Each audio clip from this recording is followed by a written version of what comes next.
ఏడుకొండలవాడితో ఎందుకీ గేమ్స్? భక్తుల మనోభావాలతో ఆడుకుంటున్న కూటమి వైసీపీ. వివాదం చేయొద్దని ఎప్పుడో చెప్పిన సుప్రీంకోర్టు. చర్యలు తీసుకోవాలంటే సిట్ రిపోర్టు చాలుగా, మళ్లీ ఏకసభ్య కమిషన్ ఎందుకు? తిరుమల లడ్డూ ప్రసాదానికి మనకు తెలిసిన ఆధారాల ప్రకారమే 350 ఏళ్లుగా కొనసాగుతోంది. ఇన్నాళ్లలో ఎలాంటి మచ్చ దానిపై పడలేదు. ఎందుకంటే స్వామివారితో ఆటలాడే సాహసం ఎవరూ చేయలేదు కూడా. ఎవరు అధికారంలో ఉన్నా మరి స్వామివారి ప్రసాదాన్ని కల్తీ చేయాలనుకోలేదు. కాకపోతే ఇంకేదైనా మార్గంలో తిని ఉండొచ్చు. కానీ రాను రాను పరిస్థితిలో మార్పు వచ్చిందన్నది కూడా నిజమే. లడ్డూ నాణ్యత తగ్గింది. దాని రుచి ఒకప్పటిలా లేదన్నది నిజమే. ఆ గుమగుమలు లేవు అని కొన్నేళ్లుగా వింటున్నదే. బట్ దానికి కారణం ఇవి ఒకప్పటి రోజులు కాదు కదా అని సర్దుకుపోయాం. కానీ తిరుమలకు సప్లై చేసిన నెయ్యిలో అసలు నెయ్యే లేదన్న విషయం తెలిసాక నిర్ఘాంత పోవాల్సి వస్తోంది. తిరుమల లడ్డూ విషయంలో తప్పు జరిగింది. సిబిఐ సిట్ రిపోర్ట్ క్లియర్ గా చెప్పింది. ఈ రిపోర్టు ఆధారంగా బాధ్యులపై యాక్షన్ తీసుకోవచ్చని కూడా చెప్పింది. నిజానికి కూటమి అయినా వైసీపీ అయినా దీనిపై రాజకీయం చేయబోం అనే చెప్పాల్సింది.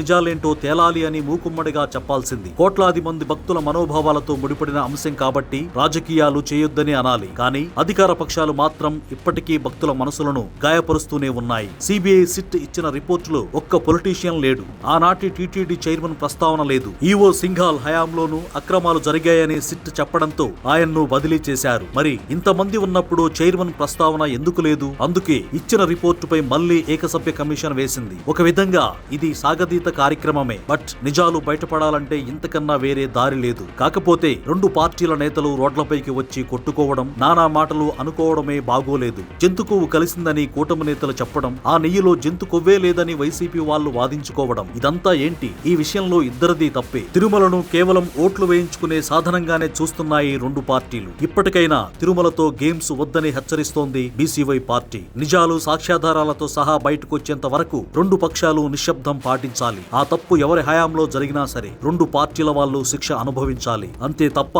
రోడ్లపైకి వచ్చి భక్తుల మనోభావాలను ఇంకా గాయపరచొద్దని సూచిస్తోంది బీసీవై పార్టీ.